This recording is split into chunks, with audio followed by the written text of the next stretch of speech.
हाय, good morning everybody. कसे आहात मित्रांनो? बरे आहात ना? चला तर आपण चालू करूया बीपीटी म्हणजेच बेसिक प्रपोर्शनॅलिटी थेरम, प्रमाणाचे मूलभूत प्रमेय. या थेरमवर आधारित असणारे आपण काही एक्झाम्पल, सॉल्ड एक्झाम्पल किंवा बोर्ड क्वेश्चन मध्ये, बोर्ड पेपर मध्ये कशा प्रकारचे क्वेश्चन्स या थेरमवर विचारू शकतात आणि किती मार्कांना विचारू शकतात हे आज आपण इथं पाहणार आहोत. Isn't it? तर मित्रांनो, प्रथमतः बीपीटी बेसिक प्रपोर्शनॅलिटी थेरम म्हणजे काय हे पुन्हा एकदा मी रिवाइज करतो. एखादा ट्रायंगल असेल आणि त्या ट्रायंगलच्या 3 साइड पैकी एका साइडला एक लाईन पॅरलल जात असेल. Isn't it? एका साइडला एक लाईन काय पॅरलल, पण ती लाईन त्या ट्रायंगलच्या 2 साइडला जर काय करत असेल मित्रांनो, इंटरसेक्ट करून जात असेल, तर ती त्या 2 साइडला प्रपोर्शन मध्ये डिवाइड करते. म्हणजे त्रिकोणाच्या एखाद्या बाजूला समांतर असणारी रेषा त्रिकोणाच्या उरलेल्या 2 बाजूंना प्रमाणात विभागते. तर हा जो काही थेरम आहे, हा जो काही प्रमेय आहे, तो आता आपल्याला सॉल्ड एक्झाम्पल मध्ये यूज करायचा आहे. आता मी काल पण तुम्हाला सांगितलं मित्रांनो की बीपीटी मध्ये 2 आपल्याला अटी ह्या पाहाव्या लागतात. तर 2 रिक्वायरमेंट कुठले मित्रांनो? पहिला ट्रायंगल आणि सेकंड वन पॅरलल लाईन. तर आता ट्रायंगल आणि पॅरलल लाईन दिसलं की आपल्याला बीपीटी यूज करायचा आहे. चला तर पाहूया मित्रांनो सॉल्व एक्झाम्पल नंबर 1 बीपीटी. आणि हे सगळे क्वेश्चन मित्रांनो 2 मार्कांसाठी बोर्ड पेपर पॅटर्न मध्ये विचारले जाऊ शकतात. Isn't it? आता बघा मित्रांनो, मला हा ट्रायंगल क्वेश्चन मध्ये दिलेला आहे. Isn't it? या ट्रायंगलचं नाव काय मित्रांनो? ABC. हा ट्रायंगल आहे आणि त्याची इन्फॉर्मेशन क्वेश्चन मध्ये दिलेलं आहे. इन ट्रायंगल एबीसी मध्ये डीई पॅरलल बीसी. म्हणजे डीई जो आहे हा बीसी ला काय मित्रांनो समांतर आहे, पॅरलल आहे. म्हणजे 2 गोष्टी आपल्याला मिळाल्या, ट्रायंगल मिळालं, पॅरलल लाईन मिळाले. आता आपल्याला माहिती की बीपीटी मध्ये इथं आपल्याला 4 भाग झालेले आहेत या ट्रायंगलचे, एडी, बीबी, एई आणि ईसी. तर या 4 पार्ट पैकी ते आपल्याला कोणतेही 3 पार्ट देतात आणि चौथा पार्ट आपल्याला फाइंड आउट करायचा असतो. म्हणजे 4 गोष्टींपैकी कोणतीही 3 गोष्टी आपल्याला देतात आणि चौथी जी काही व्हॅल्यू आहे, किंमत आहे, ती आपल्याला फाइंड आउट करायची. तर मित्रांनो या ठिकाणी डायग्राम मध्ये त्याने दिलेले आपल्याला एडी हा 1.8 आहे, डीबी हा 5.4 आहे, ईसी हा 7.2 आहे आणि आपल्याला एई फाइंड आउट करायचं आहे मित्रांनो. ठीक आहे? तर हा आहे क्वेश्चन 2 मार्कांसाठी. चला तर तो सोडूया. आपण कसा सोडवायचा पाहूया. तर प्रथमतः आपण एडी घेतला 1.8, डीबी 5.4, ईसी 7.2. ह्या तिन्ही व्हॅल्यूज गिवन मध्ये त्यांनी आपल्याला स्वतःहून दिलेले आहेत. म्हणजे दिलेल्या गोष्टी लिहिल्या. आता काय काढायचं मित्रांनो? एई फाइंड आउट करायचे, तेही लिहिलं. मग आता इन ट्रायंगल एबीसी मध्ये, त्रिकोण एबीसी मध्ये डीई हा पॅरलल आहे बीसी ला, कारण त्यांनी आपल्याला क्वेश्चन मध्ये दिले, डायग्राम मध्ये पण दिसत आहे मित्रांनो आपल्याला हा डीई या बीसी ला काय मित्रांनो समांतर आहे, पॅरलल आहे. त्यामुळे लगेच आपण वापरणार आहोत मित्रांनो बाय बेसिक प्रपोर्शनॅलिटी थेरम, म्हणजे प्रमाणाचे मूलभूत प्रमेयानुसार. आता तो थेरम काय होता मित्रांनो? ती लाईन 2 साइडला प्रपोर्शन मध्ये डिवाइड करते. दॅट्स मीन्स दोन्ही साइडचे रेशो कसे असतात मित्रांनो? सेम असतात. सो मित्रांनो चला तर आपण दोन्ही साइडचे रेशो इथं फिलअप करूया. आता मला सांगा मित्रांनो, या साइडला रेशो काय येईल? AD upon DB. Isn't it? बरोबर आहे. मी लिहितो मित्रांनो एडी अपॉन डी. लिहिलं मित्रांनो. आता त्या साइडचा रेशो घेऊ मित्रांनो आपण AE upon EC. Isn't it? AE upon EC. म्हणजे मित्रांनो ह्या साइडचा रेशो आणि त्या साइडचा रेशो सेम येणार आहे, because line divide 2 side in proportion, कारण ती रेषा 2 बाजूंना प्रमाणात विभागते. त्यामुळे इकडचे गुणोत्तर आणि तिकडचा गुणोत्तर कसं आहे मित्रांनो? सेम येईल. Isn't it? कळलं? तर मित्रांनो चला तर आता दिलेल्या व्हॅल्यूज पुटअप करूया. त्याने ज्या व्हॅल्यूज दिलेल्या आहेत क्वेश्चन मध्ये डायग्राम मध्ये ते व्हॅल्यूज त्याच्यामध्ये आपण टाकूया. तर आता एडी ची व्हॅल्यू किती आहे मित्रांनो 1.8 इजंट इट.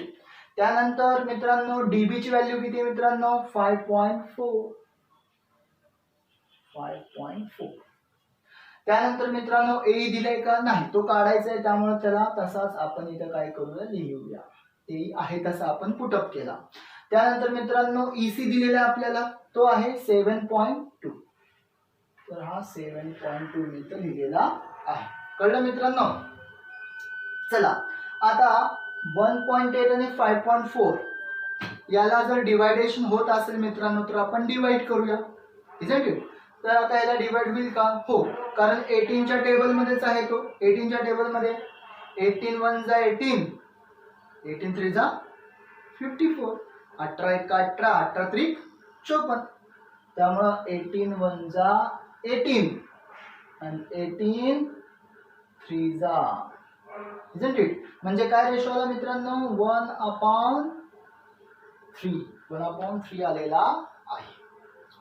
आता इकडचा जो 7.2 आहे तो इकडे डिनॉमिनेटरला आहे. तर त्या साईडला गेल्यावर तो मल्टिप्लिकेशन मध्ये कारण इथं डिवाइड मध्ये आहे त्या साईडला गेल्यावर काय होतं मल्टिप्लिकेशन. हे रूल आपण बघितलेत मित्रांनो. इकडे ऍडिशन असेल त्या साईडला गेले तर सबट्रॅक्शन होतं. इकडे सबट्रॅक्शन असेल त्या साईडला गेलं तर ऍडिशन होतं. इकडे डिवायडेशन असेल तिकडे गेलं मल्टिप्लिकेशन होतं. इकडे मल्टिप्लिकेशन असेल त्या साईडला गेलं तर डिवाइड अपोजिट टर्म होतं. त्या पद्धतीने इथं हा भागाकाराच्या स्वरूपात आहे त्या ठिकाणी गेल्यावर तो गुणाकाराच्या स्वरूपात जाईल. त्यामुळे इथं मी 7.2 लिहिलेला आहे. आता पुन्हा 3 नी 7.2 ला आणि इथं काय उरलं मित्रांनो फक्त इथं उरलेला आहे एई. काय उरलं मित्रांनो ए. तर मित्रांनो आता 3 नी 7.2 ला डिवाइड करूया. आता 3 नी जर 7.2 ला डिवाइड केलं तर काय मित्रांनो 3 1 जा 3 इजंट इट. 7 मधनं 3 गेले किती येईल मित्रांनो 3 2 जा 6 आणि 3 4 जा 12 म्हणजे इथं आपल्याला 2.4 हे आन्सर एईचं मिळणार आहे. कारण 24 3 जा 72 24 3 72. त्यामुळं 3 नी 7.2 ला जर आपण डिवाइड केलं भागलं तर आपल्याला काय मिळेल मित्रांनो 24. परंतु तिथं पॉइंट आहे 7 पॉइंट आहे एक डिजिट नंतर पॉइंट आहे त्यामुळे आन्सरला सुद्धा आपण एक डिजिट नंतर काय देऊया मित्रांनो पॉइंट देऊया. Isn't it. तर अशा पद्धतीने आपल्याला बोर्ड पॅटर्न मध्ये म्हणजे बोर्ड क्वेश्चन मध्ये ह्याच पद्धतीने आपल्याला क्वेश्चन सॉल्व करायचा आहे. आणि अशा पद्धतीने जर तुम्ही क्वेश्चन सॉल्व केलं तर तुम्हाला 2 आउट ऑफ 2 म्हणजे 2 पैकी 2 मार्क तुम्हाला मिळू शकतील. चला तर मित्रांनो ह्याच पद्धतीचं दुसरं सॉल्व्ड एक्झाम्पल बघूया आपण. आता इथं सुद्धा आपल्याला डायग्राम दिली आहे मित्रांनो इजंट इट. आता ह्या डायग्राम मध्ये मित्रांनो पुन्हा इन अ ट्रायंगल एबीसी म्हणजे एबीसी या त्रिकोणामध्ये क्यूपी पॅरलल सीबी डायग्राम मध्ये पण दिसतंय मित्रांनो. एबीसी हा ट्रायंगल आहे आणि हा क्यूपी या सीबी ला काय मित्रांनो पॅरलल म्हणजेच काय समांतर आहे इजंट इट. आणि त्यांनी आपल्याला पुन्हा या 4 व्हॅल्यूज पैकी 3 व्हॅल्यूज दिलेल्या आहेत आणि 1 व्हॅल्यूज फाइंड आउट करायला सांगितलेले आहेत. म्हणजे 4 ह्या किमतींपैकी 3 किमती आपल्याला दिलेल्या आहेत आणि 1 किंमत आपल्याला काढावयाचं आहे. तर मित्रांनो बघा एपी दिलेला आहे 2.4 पीबी दिलेला आहे 7.2 क्यूसी दिलेला आहे 5.4 हे तिन्ही व्हॅल्यूज गिवन म्हणून आपण दिलेले आहेत. म्हणजे काय दिलेलं आहे ते प्रथमतः लिहिलं आपण. आता काय काढावयाचं आहे म्हणजेच काय आपल्याला फाइंड आउट करायचं आहे एक्यू. तर एक्यू आपल्याला फाइंड आउट करायचा आहे. म्हणजे ट्रायंगल मिळाला पॅरलल साइड मिळाले तर आपण लिहूया इन ट्रायंगल एबीसी मध्ये क्यूपी पॅरलल सीबी गिवन. मग आता आपण यूज करूया BPT by basic proportionality theorem प्रमाणाचे मूलभूत प्रमेयानुसार.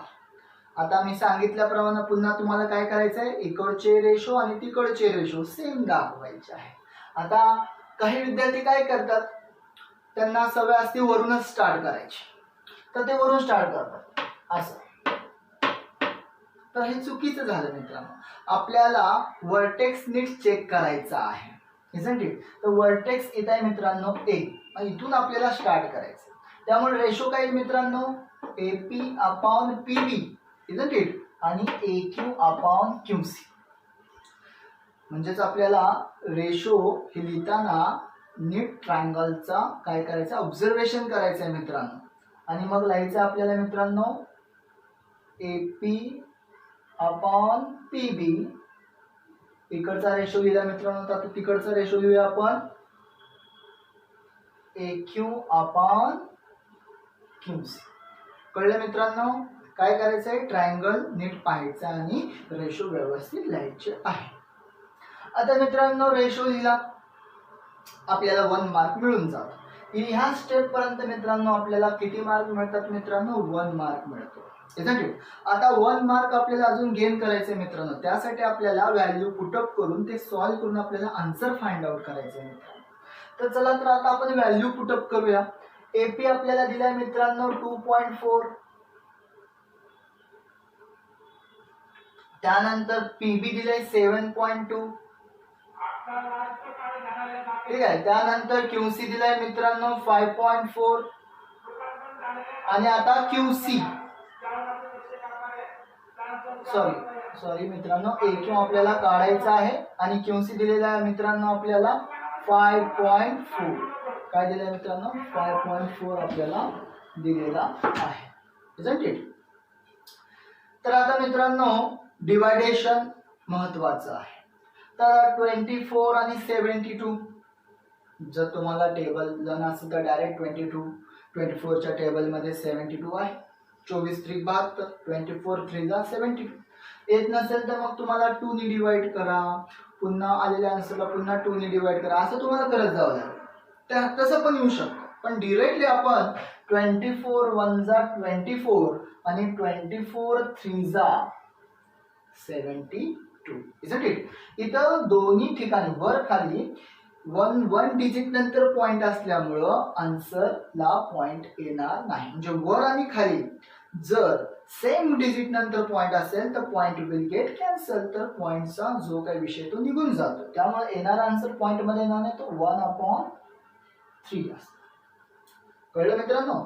इथं काय येईल मित्रांनो, आता हा मी मगाशी सांगितल्याप्रमाणे 5.4 कुठे आहे मित्रांनो, डिवायडेशन मध्ये आहे. मग तिकडे गेल्यावर काय येईल मित्रांनो, मल्टिप्लिकेशन मध्ये जाईल. इकडे भागाकाराच्या स्वरूपात आहे, त्या ठिकाणी गेल्यावर काय होईल, गुणाकाराच्या स्वरूपात जाईल. त्यामुळे इथं मी लिहितो 5.4 आणि इथं फक्त आपला AQ आहे तसा उरेल. मग आता 3 ने 5.4 ला डिवाइड करायचं आहे मित्रांनो. आता 3 ने डायरेक्टली तुम्ही डिवाइड कराल तर काय, 3 1 जा 3, 5 मधनं 3 गेले 2 होतील, 24 येईल. आणि 3 8 जा 24, म्हणजेच काय 18 3 54, 18 3 जा 54. Isn't it. आता इथं 1 डिजिट नंतर पॉइंट आहे, आपण सुद्धा इथं 1 डिजिट नंतर काय लिहूया मित्रांनो, पॉइंट लिहूया. अशा प्रकारे आपण AQ फाइंड आउट केलेला आहे. जर तुमचा आन्सर चुकलं मित्रांनो तर हाफ मार्क कट होतो. Isn't it. त्यामुळे आन्सरला पण फार महत्व आहे.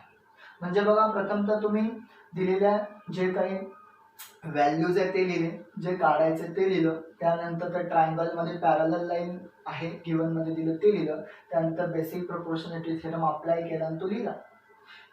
इथपर्यंत 1 मार्क. त्यानंतर व्हॅल्यू पुटअप करून कॅल्क्युलेशन करून आन्सर काढलं तर 1 मार्क. Isn't it. चला तर मित्रांनो आता आपण बघूया थर्ड वन, म्हणजे तिसरा. ओके. आता तिसरा जर तुम्हाला पाहायचं मित्रांनो तर तुम्ही पाहू शकता, पुन्हा इथे काय दिलेलं आहे मित्रांनो, ट्रायंगल दिलेला आहे. Isn't it. आणि या ट्रायंगल मध्ये म्हणजे ट्रायंगलचं नाव लिहिलेलं आहे मित्रांनो क्वेश्चन मध्ये, इन ट्रायंगल PQR. म्हणजे ह्या त्रिकोण PQR मध्ये XY पॅरलल किंवा डायग्राम मध्ये पण दिसतंय XY हा QR ला काय मित्रांनो पॅरलल आहे. Isn't it. आणि 4 व्हॅल्यूज आहेत. त्या 4 व्हॅल्यूज पैकी 3 व्हॅल्यूज ते देतात, एक व्हॅल्यू काढायची. म्हणजे आता इथं त्यांनी दिलंय PX 4, XQ 6, YR 15 आणि आपल्याला PY फाइंड आउट करायचा आहे. मग दिलेल्या गोष्टी लिहून काढू प्रथमतः. आता सोडवतो आपण हे क्वेश्चन. PX दिला 4, XQ दिला 6, YR दिला 15 हे गिवन आहे आणि PY आपल्याला फाइंड आउट करायचा आहे. तर मित्रांनो प्रथमतः ट्रायंगलचं नाव लिहा. In triangle P Q R मध्ये या पी क्यू आर मध्ये X Y parallel Q R X Y हा क्यू आर ला पॅरलल आहे बिकॉज बाय गिवन म्हणजे दिलेला आहे. Isn't it. आणि त्यानंतर मित्रांनो मग आपण लिहूया थेरमचं नाव बाय बेसिक प्रपोर्शनॅलिटी थेरम म्हणजे प्रमाणाचे मूलभूत प्रमेयानुसार. आता सेम पुन्हा इकडचा रेशो तिकडचा रेशो सेम लिहायचा आहे, फक्त आपल्याला ट्रायंगल नीट ऑब्झर्व करायचं आहे. इथून स्टार्ट करायचं आपल्याला. ठीक आहे. P X upon X Q P X upon X Q त्यानंतर P Y upon Y R P Y upon Y R. ठीक आहे मित्रांनो, इथपर्यंत काही डाऊट? ओके. तर आता रेशो लिहिले. आता आपण त्याच्यामध्ये व्हॅल्यूज काय करूया मित्रांनो, पुटअप करूया. तर पहा पी एक्स दिलेला आहे 4, त्यानंतर एक्स क्यू दिलेला आहे 6, त्यानंतर पी आर दिलेला आहे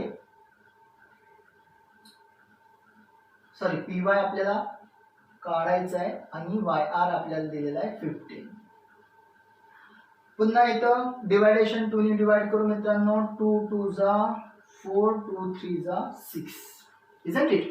आणि हा 15 जो आहे तो कुठे आहे मित्रांनो, डिनॉमिनेटरला म्हणजे भागाकाराच्या स्वरूपात. ह्या साईडला आल्यावर काय होईल, मल्टिप्लिकेशन मध्ये जाईल म्हणजे इंटू 15. आणि इथं काय उरेल मित्रांनो, फक्त पी वाय.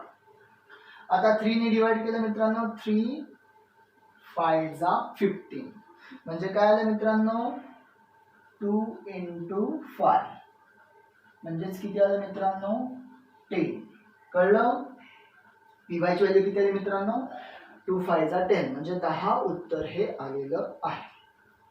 तर अशाच पद्धतीने तुम्हाला बोर्ड क्वेश्चन पेपर मध्ये असे क्वेश्चन दिसल्यास 2 मार्कांसाठी तुम्हाला हे क्वेश्चन ह्याच पद्धतीने सॉल्व्ह करायचे आहे. ओके. तर आज आपण बीपीटी वरचे हे 3 क्वेश्चन सोडवलेले आहेत. अशा पद्धतीने पेपर मध्ये पडू शकतात. किती मार्कांना पडू शकतात, मार्क कसे डिस्ट्रीब्यूट केलेले आहे, कुठल्या स्टेपला किती मार्क आहेत हे मी तुम्हाला आता समजून सांगितलेलं आहे. आता मित्रांनो द कॉन्व्हर्स ऑफ बीपीडी म्हणजेच प्रमाणाच्या मूलभूत प्रमेयाचा व्यत्यास. तर कॉन्व्हर्स मध्ये बघितलं आपण काय पाहिलं मित्रांनो, कॉन्व्हर्स मध्ये आपण पाहिलेलं आहे जर एखादी लाईन ट्रायंगलच्या 2 साइडला काय करत असेल मित्रांनो, प्रपोर्शन मध्ये डिवाइड करत असेल. जर एखादी लाईन ट्रायंगलच्या 2 साइडला प्रपोर्शन मध्ये डिवाइड करत असेल तर त्यावेळेस ती लाईन थर्ड साइडला काय असते मित्रांनो, पॅरलल असते. Isn't it. म्हणजे त्रिकोणाच्या 2 बाजूंना प्रमाणात छेदून जाणारी रेषा त्रिकोणाच्या 3ऱ्या बाजूला काय असते मित्रांनो, समांतर असते. ओके. तर हाच रूल आपल्याला वापरून सॉल्व्ड एक्झाम्पल सॉल्व्ह करायचे. बोर्ड पॅटर्न मध्ये म्हणजे क्वेश्चन पेपर मध्ये अशा पद्धतीचे क्वेश्चन्स विचारले जातात 2 मार्कांसाठी. त्या ठिकाणी आपल्याला बीपीटीच्या कॉन्व्हर्सचा यूज करायचा आहे. तर चला तर पाहूया कसा करायचा आहे. तर मित्रांनो एक्झाम्पल नंबर 1 मध्ये तुम्हाला दिसत आहे एक ट्रायंगल आहे आणि त्या ट्रायंगल मध्ये NM ही एक लाईन आहे आणि त्यामुळं त्या 2 साइडचे असे 4 पार्ट पडलेले आहेत. आता मगाशी पण 4 व्हॅल्यूज पैकी 3 व्हॅल्यूज देत होते. 1 व्हॅल्यू आपल्याला फाइंड आउट करायचं होतं बीपीटी मध्ये. 4 किमतींपैकी 3 किमती दिल्या जात होत्या, 1 किंमत आपल्याला काढायची होती. आता या ठिकाणी आपल्याला 4च्या 4 व्हॅल्यू काय करतात ते देऊन टाकतात. Isn't it. त्या 4 व्हॅल्यूचा वापर करून आपल्याला फक्त डिटरमाइन करायचं आहे, ठरवायचं आहे की ती लाईन थर्ड साइडला पॅरलल आहे का नाही, ती 3ऱ्या बाजूला समांतर आहे का नाही हे आपल्याला शोधून तिथं दाखवायचं आहे. तर बघा डिटरमाइन म्हणजे ठरवा NM हा जो NM आहे तो RQ ला पॅरलल आहे का. NM is parallel to RQ म्हणजे हा समांतर आहे का. तर चला मित्रांनो दिलेल्या 4 गोष्टी प्रथमतः आपण लिहून घेऊया. PN दिलेला आहे 12 जो मी इथं लिहिलेला आहे. NR दिलेला आहे 8 तो मी इथं लिहिलेला आहे. त्यानंतर PM हा दिलेला आहे 15. त्यानंतर MQ हा दिलेला आहे 10 म्हणजे 4 व्हॅल्यू गिवन मध्ये आपण लिहिलेले आहे. आता कन्सिडर आपण काय करायचं मित्रांनो, ह्या बाजूचा रेशो कन्सिडर करायचा. कन्सिडर मी काय करणार मित्रांनो, PN आणि NR या दोन बाजू म्हणजे त्या बाजूमध्ये तयार झालेले जे दोन भाग आहेत त्या दोन भागांचं मी गुणोत्तर इथं कन्सिडर करणार आहे. तर घेऊया आपण मित्रांनो पी एन आणि एन आर. पी एन आणि एन आर मी घेतलेला आहे. आता त्याची व्हॅल्यूज पुटअप करूया मित्रांनो. पी एन आहे 12 आणि एन आर आहे 8. आता याला डिवायडेशन होत असेल तर डिवाइड करूया आपण मित्रांनो. 4 च्या टेबल मध्ये आहे ते, त्यामुळं 4 3 जा 12 आणि 4 2 जा 8. 4 त्रिक 12 4 दुने 8. म्हणजे या पीएन अपॉन एनआर चा रेशो काय आला, गुणोत्तर काय आलं मित्रांनो 3/2. 3/2 आला. त्याचा नंबर आपण 1 देऊया. Isn't it. आता कन्सिडर, आता ह्या साइडचा आपण रेशो कन्सिडर करूया मित्रांनो. ह्या साइडचा रेशो काय असणार आहे पीएम अपॉन एम क्यू. तर घेऊया मित्रांनो पीएम अपॉन एम क्यू घेतला मित्रांनो. आता याच्या व्हॅल्यूज पुटअप करूया आपण. ओके, व्हॅल्यूज आहे मित्रांनो 15 आणि एम क्यू ची व्हॅल्यू मित्रांनो 10. ओके, चला आता याला डिवाइड करूया आपण 5 च्या टेबल मध्ये. 5 3 जा आणि 5 2 जा. म्हणजे पीएम अपॉन एम क्यू चा रेशो काय आला मित्रांनो 3/2. म्हणजे त्याचं गुणोत्तर आलं 3/2. याला नंबर 2 देऊया. आता हा ट्रायंगल कन्सिडर करूया पी आर क्यू. या ट्रायंगल मध्ये आपल्याला बघा मित्रांनो या दोघांचा रेशो सेम आला. रेशो सेम असेल तर ह्या रेशो सुद्धा काय असणार आहे मित्रांनो सेम असणार आहे. दॅट्स वाय त्यांचा आन्सर सेम आलाय. त्यामुळे त्यांचा रेशो काय असणार आहे मित्रांनो सेम असणार. त्यांचं गुणोत्तर समान असणार. तर ते लिहूया मित्रांनो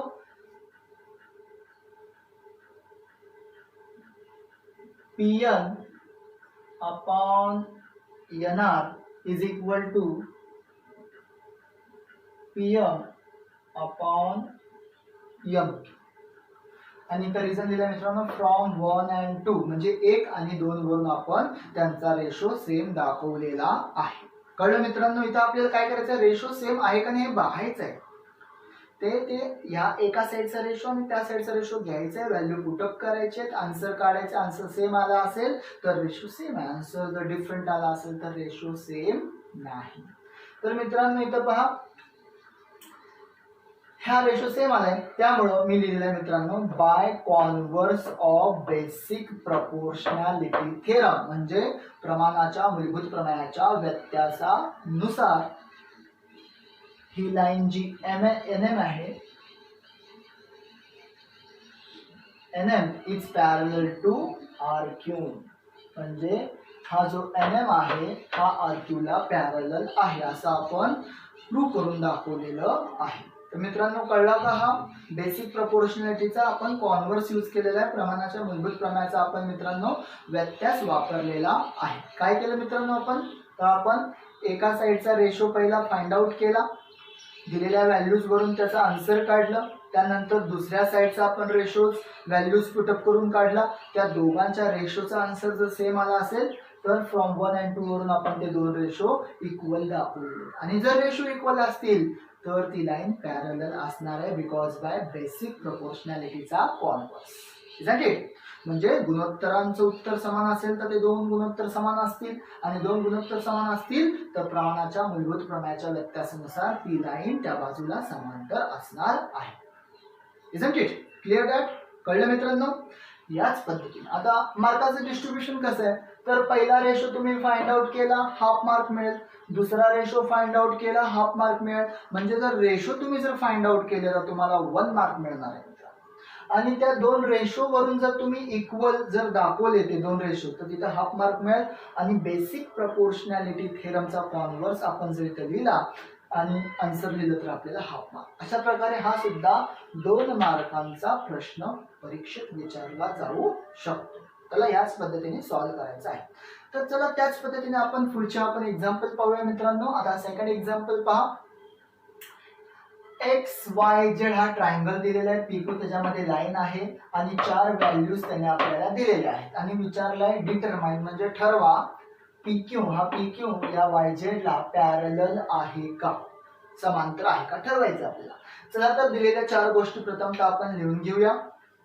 XP दिलेला आहे 8, PY दिलेला आहे 4, XQ दिलेला आहे 15 आणि QZ दिलेला आहे 20. या 4 व्हॅल्यूज आपण गिवन मध्ये दिलेले आहे. तर मित्रांनो मगाशी प्रमाणे मी सांगितल्याप्रमाणे आपल्याला पहिल्या एका साईडचा रेशो कन्सिडर करायचा आहे. तर तो आपण कन्सिडर करूया रेशो कुठला मित्रांनो, XP/PY. Is it. तर घेऊया मित्रांनो आपण XP/PY. Is it. आता त्याचे व्हॅल्यूज पुटअप करूया मित्रांनो. XP किती मित्रांनो 8 आणि YP किती मित्रांनो 4. XP 8, YP 4. आता याला डिवाइड करू मित्रांनो. 4 1 जा 4, 4 2 जा 8 म्हणजे 2/1 याचा रेशो आपल्याला मिळालेला आहे. चला तर दुसऱ्या साईडचा आपण रेशो कन्सिडर करूया मित्रांनो. XQ/QZ. XQ/QZ. तर आता XQ/QZ मी रेशो घेतो. XQ ची व्हॅल्यू 15 आहे ती पुटअप करूया. त्यानंतर QZ ची व्हॅल्यू आहे 20 ती पुटअप करूया. आणि मग आता डिवायडेशन होत असेल तर करूयात. 5 च्या टेबल मध्ये आहे 5 3 जा आणि 5 4 जा म्हणजे याचा रेशो काय आला मित्रांनो 3/4. तर ह्याला नंबर दिला मित्रांनो आपण 2. आता 1 आणि 2 मध्ये जर बघितलं मित्रांनो त्या जे आन्सर आपण काढले ते आपल्याला चेकआउट करायचे. तर ह्याचा आन्सर आलाय 2/1, ह्याचा आन्सर आलाय 3/4. दॅट्स मीन्स त्यांचे आन्सर डिफरंट आलेले, ते वेगवेगळे आलेले. दॅट्स मीन्स ते रेशो सेम असतील का, नाही, ते रेशो सेम नाही. त्यामुळे मी लिहितो मित्रांनो XP/PY हा रेशो आणि XQ आणि QZ हा रेशो इक्वल नाही. इज इक्वल च्या मध्ये जर आपण तिरकी रेष मारली तर नॉट इक्वल टू झाला. Isn't it. म्हणजे मी काय लिहिलं XP/PY is not equal to XQ/QZ म्हणजे हे समान नाही, हे गुणोत्तर समान नाही. आता हे समान नसतील तर by converse of basic proportionality theorem म्हणजे प्रमाणाच्या मूलभूत प्रमेयाच्या व्यत्यासानुसार हा जो काय PQ आहे is not parallel to YZ म्हणजे हा PQ YZ ला पॅरलल नाही, समांतर नाही. कळलं मित्रांनो. म्हणजे पहिल्या एक्झाम्पल मध्ये आपण पॅरलल दाखवलं होतं कारण त्यांचा रेशो सेम आला होता, त्यांचा आन्सर सेम आलं होतं. दुसऱ्या एक्झाम्पल मध्ये मित्रांनो आपण पॅरलल दाखवलेलं म्हणजे पॅरलल नाही असं दाखवलेलं आहे कारण मित्रांनो त्यांचे आन्सर डिफरंट आले. दॅट्स मीन्स त्यांचा रेशो सेम नाही असं आपण सांगितलेलं आहे. कळलं मित्रांनो. चला तर आपण पाहूया एक्झाम्पल नंबर 3. तर मित्रांनो हा थोडासा वेगळा आहे तर इथं आपण चेक करूया. तर ABC हा ट्रायंगल दिलेला आहे. बघा क्वेश्चन काय, इन ट्रायंगल ABC मध्ये AB is equal to AC. AB आणि AC सेम आहे म्हणजे हा आयसोसेलियस ट्रायंगल आहे. समद्विभुज त्रिकोण आहे, दोन बाजू समान आहेत. चला पुढे काय म्हणतात ते T and R. इथं T दिसतोय, AB मध्ये T आहे बा आणि AC मध्ये R आहे. तर T and R are mid point of AB and AC म्हणजे AB चा T हा मध्यबिंदू आहे आणि AC चा R हा मध्यबिंदू म्हणजे मिड पॉइंट आहे. तर देन प्रूव्ह दॅट तर सिद्ध करा की TR म्हणजे हा इज पॅरलल टू BC म्हणजे हा BC ला पॅरलल आहे हे सिद्ध करा म्हणतात. म्हणजेच काय प्रूव्ह करून दाखवा. आता त्याने आपल्याला डिटरमाइन विचारलं नाही. डिटरमाइन म्हणजे आपल्यावर असतं आहे का नाही चेक करायचं. आता त्यांनी स्पष्ट सांगितलं की दाखवा म्हणजे तो असणारच आहे हे गृहीत धरा. Isn't it. तर बघा प्रथमतः आपण घेतला T is mid point of AB म्हणजे T हा AB चा काय मित्रांनो मिड पॉइंट मध्यबिंदू आहे. मध्यबिंदू असेल तर हे दोन जे इक्वल पार्ट फॉर्म होतात. एखाद्या सेगमेंट मध्ये मिड पॉइंट जर असेल तर त्या सेगमेंटचे 2 इक्वल पार्ट फॉर्म होतात म्हणजे रेषाखंडाचे 2 समान भाग होतात. ते लिहूया आपण AT आणि TB. मी दिलं AT is equal to TB. Isn't it. कळलं मित्रांनो. आता हा TB ह्या AT च्या खाली गेला म्हणजे तिथं काय उरेल मित्रांनो फक्त एकच उरेल. जिथं काय नसतं तिथं काय असतं मित्रांनो 1 असतं. सो AT/TB काय आलं मित्रांनो 1. Isn't it. त्याला आपण नंबर दिला 1. जसं आपण ह्या साईडचा मिड पॉइंट मध्यबिंदू घेतलेला आहे मित्रांनो, तसं आता आपल्याला दुसऱ्या साईडचा म्हणजेच एसीचा मिड पॉइंट घ्यायचा आहे. तर आपण इथं लिहिलंय मित्रांनो, R is mid point of AC. R हा एसीचा काय मित्रांनो मिड पॉइंट आहे.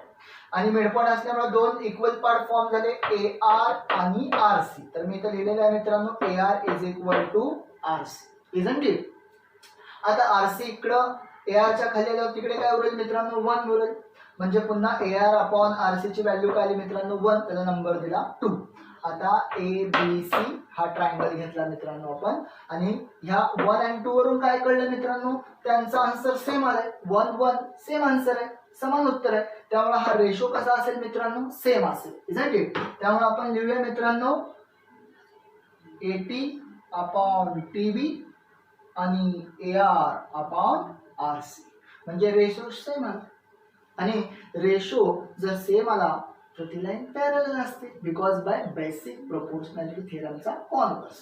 सो आपण इथे लिहूया मित्रांनो, by converse of basic proportionality theorem, मूलभूत प्रमाणाच्या मूलभूत प्रमेयाच्या व्यत्यासानुसार काय सेम आहे मित्रांनो, काय पॅरलल आहे, T R is parallel to B C.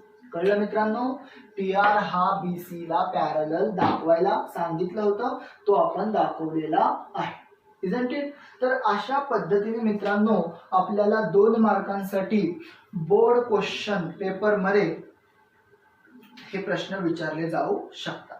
तर त्यासाठी आपल्याला स्टेप बाय स्टेप पहिल्या दिलेल्या 4 व्हॅल्यूज लिहायचे, मग एका साईडचा रेशो फाइंड आउट करायचा आहे, मग दुसऱ्या साईडचा रेशो फाइंड आउट करायचा आहे. दोघांचा आन्सर सेम आला असेल तर 1 आणि 2 वरून ते रेशो सेम दाखवायचे, आणि मग थेरमचं नाव लिहायचं आहे, by converse of basic proportionality theorem, म्हणजेच प्रमाणाच्या मूलभूत प्रमाणाच्या व्यत्यासानुसार मग ती लाईन पॅरलल आहे म्हणून दाखवायची. आणि जर रेशो सेम नाही आले, म्हणजे त्यांचे आन्सर सेम नाही आले, तर रेशो सेम येणार नाही, आणि रेशो सेम नसतील तर ती लाईन पॅरलल नसते, म्हणजे ती रेषा समांतर नसते.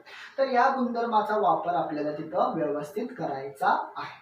कळलं मित्रांनो. तर मित्रांनो आज आपण काय पाहिलं, तर आपण बीपीटी आणि कॉन्व्हर्स ऑफ बीपीटी म्हणजे प्रमाणाचे मूलभूत प्रमेय आणि त्याचा व्यत्यास याच्यावर आधारित क्वेश्चन्स पाहिलेले आहेत. ते क्वेश्चन कसे सॉल्व्ह करायचे आहेत, आणि त्या क्वेश्चन्स ची मार्किंग सिस्टीम पण मी सांगितली, 2 मार्काला पडेल, आणि मार्क कसे विभागले जातात, अर्धे मार्क तुम्हाला तिथं मिळवायचे आहेत, गमवायचे नाही. त्यामुळे स्टेप वाईज आपला आन्सर, आपला जो लिहिण्याचा जो काही पॅटर्न असतो तो सिस्टमॅटिक पाहिजे. तर भेटूया मित्रांनो आपण उद्या ह्याच वेळेस. ओके, अभ्यास चालू ठेवा. बाय.